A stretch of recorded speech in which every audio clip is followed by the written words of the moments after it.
बिस्मिल्लाहिर्रहमानिर्रहीम। अस्सलाम वालेकुम नाज़रीन, आप यूट्यूब चैनल देख रहे हैं। मैं इमरान ख़ान हूँ। अभी बड़ा मज़ा आएगा क्योंकि इलेक्शन करीब आते जाएंगे और फिर उन लोगों को इंटरव्यूज़ देने पड़ेंगे जो मीडिया से गुरेज कर रहे थे।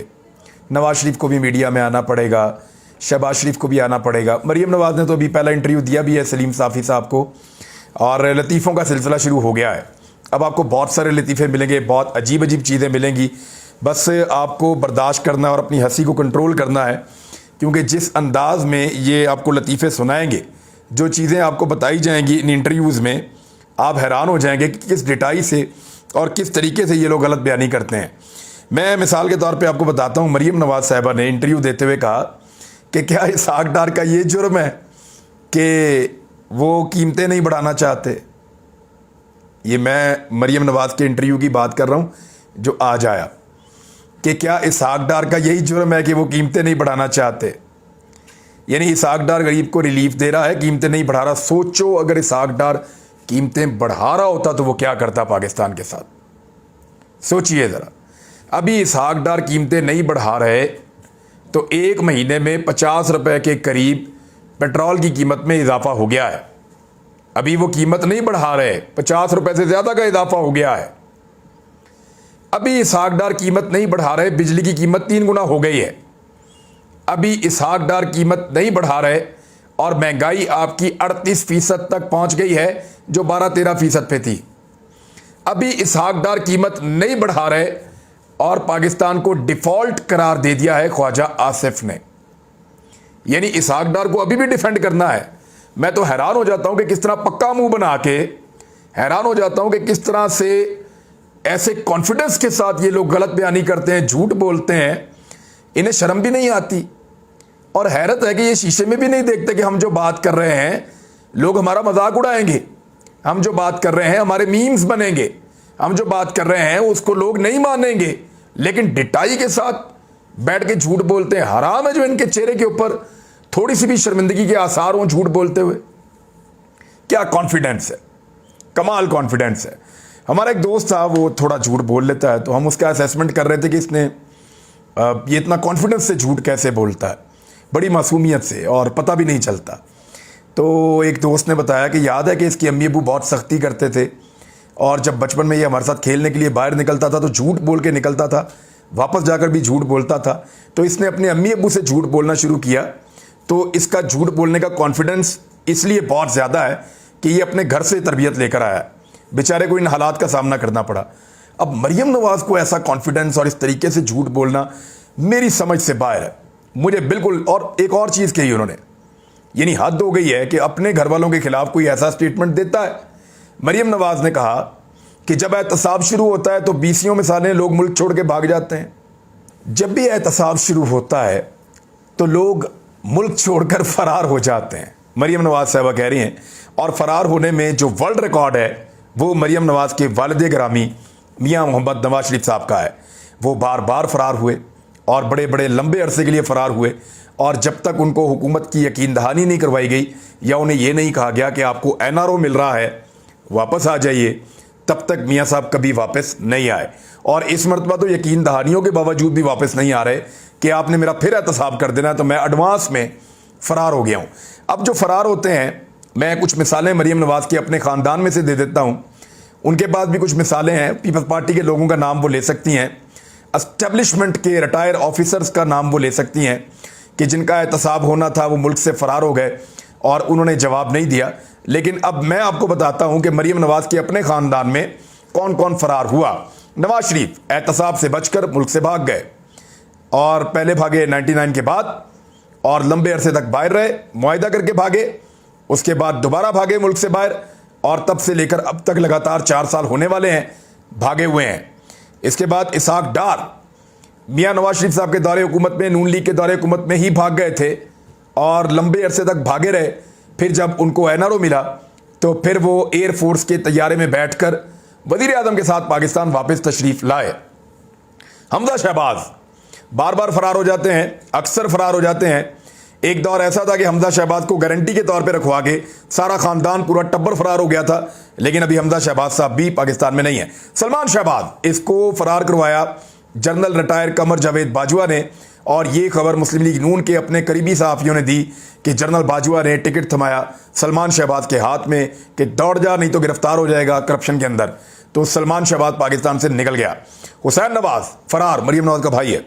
हसन नवाज फरार, मरियम नवाज का भाई है। अली इमरान शहबाज शरीफ का दामाद है। ये सारे फरार हुए हैं पाकिस्तान से, और बहुत सारे हैं लटरम पटरम, सारे भाग जाते हैं पाकिस्तान से। तो मरियम नवाज बिल्कुल ठीक कह रही हैं कि जब भी पाकिस्तान में किसी का एहतसाब शुरू होता है तो वो पाकिस्तान से फरार हो जाता है। मरियम नवाज ने एक और बात की, उन्होंने कहा जी कि ईमानदार जजेस चाहिए, इमरानदार जजेस नहीं चाहिए। मैंने आपको पिछले वीलॉग में बताया था, जिस ऑडियो को लेकर ये खेल खेला जा रहा है उसके पीछे मुबैना तौर पे, क्योंकि ये इरशाद भट्टी साहब ने भी ये स्टोरी दी है, तो इसके पीछे असल में गेम है क्या, वो गेम हमने आपके साथ शेयर की थी। लेकिन इमरानदार जजेस नहीं चाहिए, नवाजे हुए जजेस चाहिए। वो जजेस चाहिए जिनके साथ शहबाज शरीफ की ऑडियोज मौजूद हैं। वो जजेस चाहिए जिनके साथ मीटिंग्स की जा सके। वो जजेस चाहिए जिनको ऑडियोज वीडियोज दिखा के ब्लैकमेल किया जा सके। वो जजेस चाहिए जो शरीफ खानदान की गुलामी करें और उनकी हर बात माने। वो जजेस चाहिए जो हमजा शहबाज अपने घर के तहखाने में मौजूद हो और उसको बिल्कुल भला चंगा हो और उसको अदालत आए बगैर जो है वो जमानत मिल जाए, और उसी अदालत में इमरान खान साहब को गोली लगने के बावजूद ये कहा जाए कि जब तक आप नहीं आएंगे तब तक जमानत नहीं मिलेगी। तो मरियम नवाज को इस तरह के जजेस चाहिए, और ये जजेस क्या नवाजे हुए जजेस होंगे, ये भी एक सवाल पैदा होता है। तो अब अदलिया के ऊपर मरियम नवाज जो अटैक कर रही हैं, मेरे ख्याल में अदलिया को इस पर रिस्पॉन्ड करना चाहिए। इमरान खान साहब ने इसका अशरे अशीर भी बात नहीं किया था, लेकिन क्योंकि पाकिस्तान की एस्टेब्लिशमेंट को इमरान खान से नफरत है या वो इमरान खान को पसंद नहीं करती, इसलिए इमरान खान का कहा हुआ छोटा लफ्ज़ भी बहुत बड़ा बनाकर मुकदमात कायम करवाती है एस्टेब्लिशमेंट, जबकि मरियम नवाज के बहुत बड़े बड़े अल्फाज और बहुत बड़े बड़े दावे जो हैं, बहुत बड़े बड़े इल्ज़ामात जो हैं, वो एस्टेब्लिशमेंट की नज़र में कुछ भी नहीं है, क्योंकि एस्टेब्लिशमेंट की इस वक्त मरियम नवाज फेवरेट हैं और ये पूरा टब्बर एस्टेब्लिशमेंट की गोद में है, और बूट पॉलिश कर करके इन्होंने एस्टेब्लिशमेंट को खुश कर दिया है। जेल भरो तहरीक में इमरान खान साहब के बारे में एक प्रोपेगेंडा तो पहले मैं आपको बता दूं, मुख्तलिफ मीडिया चैनल्स पे PMLN ने ये खबर चलवाई कि आप ये खबर चलाएं कि बुध वाले दिन सबसे पहले इमरान खान गिरफ्तारी देकर जेल भरो तहरीक का आगाज़ करेंगे, और ये खबर ज़राए से इस तरह छापी गई कि जैसे पाकिस्तान तहरीक इंसाफ ने यह बात की है। तो ऐसा नहीं है। पाकिस्तान तहरीक इंसाफ की पूरी पार्टी ने इस बात की मुखालफत की है, और उन्होंने कहा कि वर्कर्स गिरफ्तारियां देंगे, कुछ लीडर्स गिरफ्तारियां देंगे, लेकिन इमरान खान साहब गिरफ्तारी नहीं देंगे। और ये अगर गिरफ्तारी होनी है तो ये किसी मरहले पे जाके जब बहुत पीक पे सिचुएशन होगी तो उस वक्त ये गिरफ्तारी होनी है। ये बात पार्टी ने कही है और इस पर कंसेंसस है, लेकिन ये खबर जानबूझकर फैलाई गई ताकि बाद में जब इमरान खान साहब की बुध वाले दिन गिरफ्तारी ना हो तो ये सारे बगलें बजाएं, रोला डालें कि देखो जी गिरफ्तारी का कहकर भाग गया। खबरें झूठी हैं, गलत छपवाई गई हैं। पहले एक गलत खबर छपवाई जाती है, फिर उस खबर के ऊपर रद्द अमल दिया जाता है। तो बहुत सियाणे हैं, लेकिन इनके अब ये पैंतरे पुराने हो चुके हैं, 90s के पैंतरे हैं। तो अब काफ़ी हद तक पाकिस्तानियों को इस बात की समझ है। राणा सनाउल्लाह ने और हुकूमत पंजाब ने अपने अपने स्टेटमेंट्स जारी कर दिए हैं। राणा सनाउल्लाह ने कहा कि जेल भरो तहरीक का ऐसा जवाब देंगे जो वहमो गुमान में भी नहीं होगा। एक तो राणा सनाउल्लाह का जेलों से कोई ताल्लुक नहीं है, वो सिर्फ वफाकी वजीर हैं, 27 किलोमीटर की उनकी हुकूमत है, वहाँ पे अगर कोई जुर्म होता है तो वो उसको गिरफ्तार कर सकते हैं। पूरे पाकिस्तान के अंदर जो बाकी निगरान हुकूमतें हैं वो उनको ऐसे ओन कर रहे हैं राणा सनाउल्लाह जैसे उनकी अपनी गुलाम हुकूमतें बैठी हुई हैं, और हकीकत लगती भी ऐसी है। तो राणा सनाउल्लाह का कॉन्फिडेंस बता रहा है कि सूबाई हुकूमतों के ऊपर भी उनका पूरा कंट्रोल है। तो अब मामला ये है कि राणा सनाउल्लाह का कहना है कि ऐसा जवाब देंगे जो वहमो गुमान में भी नहीं होगा। इमरानी टोला पिछले 7 माह से जद्दोजहद कर रहा है कि मुल्क डिफॉल्ट करे। ख्वाजा आसिफ ने तो ऐलान कर दिया कि मुल्क डिफॉल्ट है। ख्वाजा आसिफ ने कहा कि हम एक ऐसे मुल्क में रह रहे हैं जो डिफॉल्ट हो नहीं रहा, डिफॉल्ट हो चुका है। ये ख्वाजा आसिफ का स्टेटमेंट है। वो पाकिस्तान का वज़ीर दिफा है और पाकिस्तान का वज़ीर दाखिला कह रहा है कि 7 माह से जद्दोजहद इमरान खान कर रहे हैं कि मुल्क डिफॉल्ट करे। भाई इमरान खान कैसे मुल्क डिफॉल्ट कर सकता है? हुकूमत में होगा तो करेगा ना। ये वाहिद लीडर है जो अपोजिशन के अंदर है। इसने कोई सड़क बंद नहीं की, इसने कोई धरना नहीं दिया, इसने किसी किस्म की तोड़फोड़ नहीं की, इसने अभी तक किसी जगह के ऊपर शटर डाउन हड़ताल की कॉल नहीं दी, कोई सिविल नाफरमानी की तहरीक नहीं चलाई, तो ये कैसे इकॉनमी को खतरे में डाल सकता है, ये कैसे डिफ़ॉल्ट करवा सकता है। ये एक्चुअली पीडीएम की हुकूमत का किया धरा है जो इस वक्त पाकिस्तानी भुगत रहे हैं। बहरहाल जो गवर्नमेंट ऑफ पंजाब है, निगरान हुकूमत, उन्होंने कहा कि जेल हुकाम को उन्होंने हदायत जारी कर दी हैं और मुशावरती इजलास हुआ और उसमें उन्होंने कहा कि रज़ाकाराना गिरफ्तारी देने वालों को गिरफ्तार ना करने का फैसला किया गया है और पीटीआई के कारकुन और रहनुमा कानून के खिलाफ गए तो गिरफ्तार किया जाएगा। हुकूमत ने मियाँ वाली और डीजी खान के जेल हुकाम को अलर्ट रहने की हदायत की क्योंकि वहाँ से बहुत बड़े एहतजाज सामने आने का खदशा जाहिर किया जा रहा है। ज़राए का कहना है कि सूबाई हुकूमत ने अमन व अमान की सूरत हाल को हर सूरत यकीनी बनाने की हदायत की है और उन्होंने कहा कि हम रज़ाकाराना तौर पे जो गिरफ्तारी देने आएंगे उनकी गिरफ्तारी नहीं करेंगे, लेकिन जो लोग कानून को हाथ में लेंगे उनको गिरफ्तार किया जाएगा। अब पाकिस्तान तहरीक इंसाफ की अपनी एक स्ट्रेटजी है, वो आने वाले वक्त में आपके सामने आ जाएगी। ख्वाजा आसिफ ने कहा कि मुल्क डिफ़ॉल्ट कर चुका है। मुसद्दिक मलिक को मैदान में उतारा गया और क्योंकि ये दूसरे कैंप के आदमी हैं तो वो ये कह रहे हैं कि नहीं, ख्वाजा आसिफ से मैं इत्तफाक नहीं करता, मुल्क दिवालिया नहीं हुआ, अमीर और गरीब का मुल्क अलग कर दिया गया है। जो इन्फॉर्मेशन मुझे असद उमर साहब ने दी थी, उनके बकौल जो टेक्निकल डिफ़ॉल्ट है पाकिस्तान का वो तो रोज़ हो रहा है। यानी जो हमारे पास ड्राई पोर्ट पे जो कंटेनर्स लगे हुए हैं उनको छुड़वाने के लिए हमारे पास एलसीज नहीं है, हम ले नहीं सकते सामान जो हमने परचेज़ किया हुआ है, डॉलर्स नहीं है पाकिस्तान के पास, तो रोज़ाना की बुनियादों पे ये डिफ़ॉल्ट हो रहा है। दूसरा, पाकिस्तान को जून तक एक बहुत बड़ा कर्ज वापस करना है दुनिया को और हमारे पास ज़र मुबादला के ज़खायर ना होने के बराबर हैं। अब पाकिस्तान इतना पैसा मैनेज कर ही नहीं सकता कि ये कर्ज वापस कर दे, तो असद उमर साहब को लगता है कि पाकिस्तान एक्चुअल डिफ़ॉल्ट भी कर जाएगा और पाकिस्तान पहली मरतबा ऐसा होगा कि अपना कर्ज अदा नहीं कर सकेगा। तो ये सिचुएशन तो है, लेकिन मुसद्दिक मलिक अब बज़िद हैं, दूसरी तरफ से आए हैं, उनका ये कहना है कि नहीं, पाकिस्तान डिफ़ॉल्ट नहीं किया। इमरान खान साहब जो हैं वो अब जा रहे हैं अदालत में और कल वो अदालत में पीर वाले दिन पेश होंगे, ये फ़ैसला कर लिया गया है। दूसरा, इमरान खान साहब को अदालत में ले जाने के लिए इंतज़ामात भी मुकम्मल किए गए हैं, सिक्योरिटी के बड़े सीरियस इक़दाम किए गए हैं।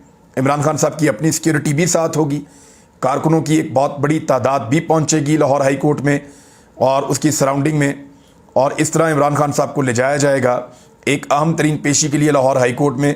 मुझे नहीं लगता कि इससे पहले कभी किसी केस में किसी लीडर के साथ इतनी बड़ी तादाद में लोग लाहौर हाई कोर्ट गए होंगे जितनी बड़ी तादाद में लोग इमरान खान के साथ कल जाना चाहते हैं लाहौर हाई कोर्ट में, और वहाँ पे इमरान खान साहब अदालत में पेश होंगे। सिक्योरिटी की बड़ी सख्त ज़रूरत है, खुदा न खास्ता उनकी जान को ख़तरा है। शेख रशीद अहमद साहब ने भी इस पर एक स्टेटमेंट दिया है और उनका ये कहना है, शेख रशीद का, कि 30 अप्रैल तक इमरान खान साहब की जान को ख़तरा है। यही वो टन्योर है जिसमें इमरान खान साहब ने इलेक्शन कैंपेन चलानी है। अब इलेक्शन कमीशन पूरी कोशिश कर रहा है कि इलेक्शन ना हो, पीडीएम की सारी जमातें भी कोशिश कर रही हैं कि इलेक्शन ना हो। पाकिस्तान में अब तक जितने भी सर्वेस किए गए हैं, हर अगला सर्वे पिछले सर्वे से ज़्यादा इमरान खान को मकबूल दिखाता है। यानी मकबूलियत बढ़ते बढ़ते इतनी हो गई है कि 70 से 80% के दरमियान पहुंच गई है। और अब ये वो लोग क्लेम कर रहे हैं जो शहबाज शरीफ के या आसिफ अली जरदारी के या एस्टेब्लिशमेंट के बहुत करीबी लोग हैं, इसीलिए ये सब लोग इलेक्शन से भाग रहे हैं। बहरहाल इमरान खान साहब अदालत में पेश होंगे और वहाँ से वो अपनी बेल हासिल करेंगे। उनकी जान को ख़तरा है, ये रियासत की जिम्मेदारी है कि उनकी जान बचाने के तमाम इक़दाम किए जाएँ जिस वक्त वो अदालत में पेश हों। पाकिस्तान तहरीक इंसाफ हर सूरत अदलिया के तकद्दुस की हिफाजत करेगी। इमरान खान साहब ने ये स्टेटमेंट दिया है। इलेक्शन कमीशन भी अब बिगड़ गया है, राना सनाउल्लाह का स्टेटमेंट भी आ गया है, ख्वाजा आसिफ का स्टेटमेंट भी आ गया है, यानी और मरियम नवाज वगैरह सब ये कह रहे हैं कि किसी सूरत भी सदर पाकिस्तान सूबाई इलेक्शंस की तारीख नहीं दे सकते। अब बहुत बड़ी तादाद में जो कानूनदान है उनका ये कहना है कि आइन के आर्टिकल 57(1) के तहत सदर पाकिस्तान के पास ये इख्तियार मौजूद है कि जब इस तरह की सिचुएशन पैदा हो गई है तो सदर पाकिस्तान मुशावरत के बाद डेट दे सकते हैं इंतखाबात की कि पंजाब में और खैबर पख्तूनख्वा में किस तारीख को इंतखाबात किए जाएँ। अदालती अहकामात आ चुके हैं, सुप्रीम कोर्ट की ऑब्जर्वेशंस आ चुकी हैं, उनके भी अहकामात आ चुके हैं कि 90 दिन के अंदर इंतखाबात करवाए जाएँ, लेकिन सब के सब भाग रहे हैं। इलेक्शन कमीशन का ये कहना है कि ये काम जो है गवर्नर्स का है, हमने गवर्नर्स को लिख दिया है, सदर पाकिस्तान ये काम नहीं कर सकते। राणा सनाउल्लाह ने भी कहा, ख्वाजा आसिफ भी डरे हुए हैं, वो भी यही कह रहे हैं कि सदर पाकिस्तान बाज रहें और इस तरह के इकदाम ना करें और वो इलेक्शन से उनका कोई लेना देना नहीं है। जबकि शेख रशीद का कहना है कि या तो सदर पाकिस्तान कल के दिन यानी मंडे वाले दिन या तो इलेक्शन की तारीख का ऐलान करें या फिर इस्तीफ़ा दें। इस्तीफ़ा ही देते तो अच्छा है, अगर कोई काम नहीं कर सकते तो। फजल रहमान साहब को भी शौक पूरा हो जाएगा थोड़े दिन के लिए, वो आकर बन जाएंगे सदर पाकिस्तान। चलो उन्हें कोई एडहॉक सोल्यूशन करके कुछ भी करके, 2 असम्बलियाँ नहीं है, नया सदर तो आ नहीं सकता, तो उन्हीं को बना दे। लेकिन मामला यह है कि सदर पाकिस्तान अगर इस इख्तियार को इस्तेमाल करते हैं तो एक नया फड्डा पड़ जाएगा और फिर यह मसला चला जाएगा सुप्रीम कोर्ट ऑफ पाकिस्तान में। हाई कोर्ट्स में जा सकता है, सुप्रीम कोर्ट में जा सकता है, और सुप्रीम कोर्ट ऑफ पाकिस्तान इसको मुझे नहीं लगता कि 1-2 पेशियों से ज़्यादा वो लेगी। इसको हल करके फौरी तौर पे बता सकती है कि सदर पाकिस्तान ने कह दिया अब इस तारीख को आप इंतखाबात करवाएं, और अगर सदर पाकिस्तान का कहना आप नहीं मानते तो फिर भी 90 दिन के अंदर अंदर आप सबको इंतखाबात करवाने पड़ेंगे। और सुप्रीम कोर्ट उन सबको बुलवा सकती है जो फंड नहीं दे रहे, जो फोर्स नहीं दे रहे, जो आरओज नहीं दे रहे, जो लोग कोऑपरेट नहीं कर रहे, सुप्रीम कोर्ट ऑफ पाकिस्तान उन सबको तलब कर सकती है।